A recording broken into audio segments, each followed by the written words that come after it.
Good afternoon, Dr. Naik. My name is Izzy Westbury. I'm the Secretary here at the Oxford Union. I have a very short question to ask. You talk about the hijab being something that's served to protect a woman. Surely it's extremely patronising and degrading to prevent a woman from making that decision for herself. How could you answer that? What's the question, sister? Can you repeat the question? I said, in your speech, you talk about the hijab being something that serves to protect a woman. But how is it not extremely patronising and degrading in not allowing a woman to make that decision herself? Sister posed a very good question, that when I say that hijab is required for a woman, isn't it not degrading for the woman to patronize it? Isn't it degrading?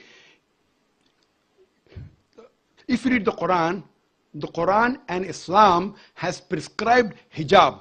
That means the woman should be covered. The only part that can be seen are the face and the hands up to the wrist.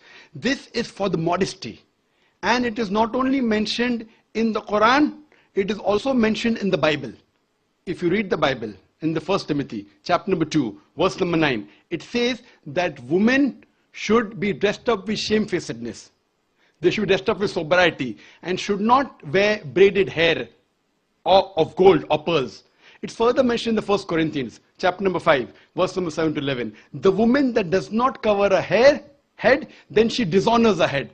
Her head should be shaved off. Anyway, I don't agree with this. I'm just quoting you from the Bible. Same way, if you go to the Vedas, it says that the woman should cover the head. So all the religious scriptures, they talk about the woman covering their, it is for modesty.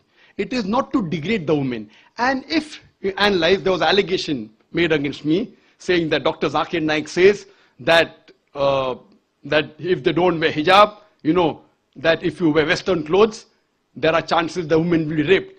It is a misquotation again.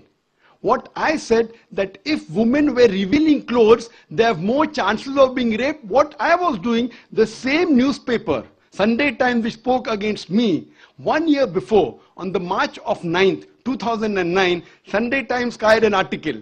In Britain, 1 out of 7 feel that the women who wear sexy revealing clothes, she should be hit. I'm sorry, I don't agree with it.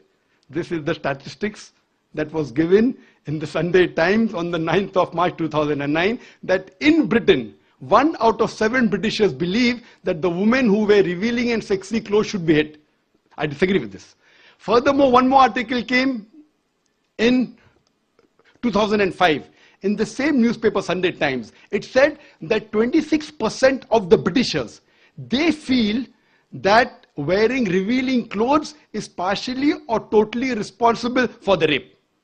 So what I say, that the more modest you are dressed up, you are respected more. So Islam has prescribed the modest hijab for the woman, not to degrade her but to uplift her.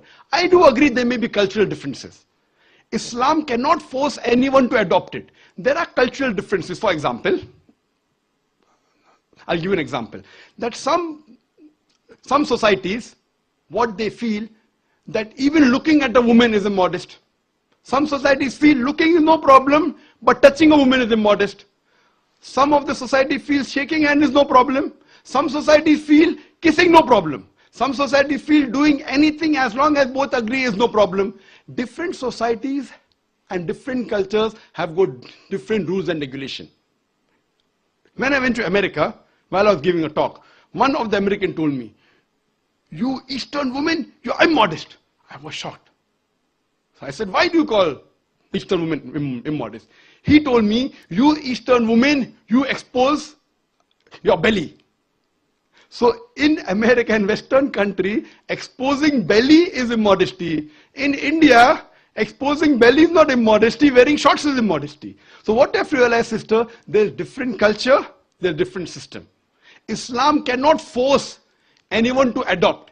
It's clearly mentioned in the Quran in Surah Baqarah, chapter number 2, verse number 256, La ikraha fid din, there is no compulsion in religion. But if some women want to adopt the hijab because they feel modest and they feel respected, I feel no other woman should disagree. And when I've been to UK, I've seen hundreds and thousands of women who do cover their hair and who feel that they are uplifted because of this modesty. Hope that answers the question.